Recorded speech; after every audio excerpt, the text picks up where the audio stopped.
Hello everyone, welcome back to English Affinity.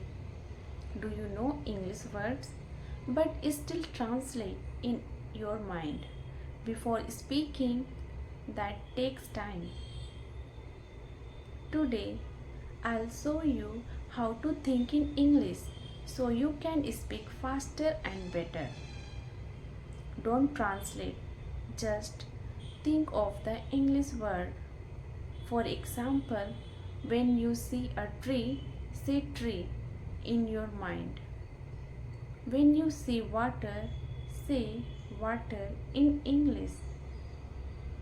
This is the first step to think in English. Now try small sentences. For example, the tree is big. I drink water. Don't wait for perfect sentences. Just speak simply. You don't need a partner, just talk to yourself.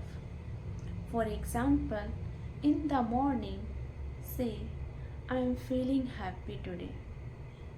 When eating, say, this food is tasty.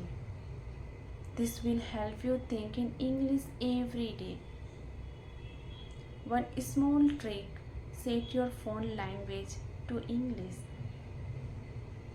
When you see English word daily, your brain will learn faster. Listen to English videos, songs or movies and repeat what you hear. For example, if you hear, how are you? Say it aloud. If you hear, I'm fine, thank you, repeat it. This will help your brain think in English automatically. Friends, don't wait. Start today. Think in English, speak every day, and you will improve. If this video helped you, like, share, and subscribe to English Affinity. Keep practicing and see you in the next video. Thank you.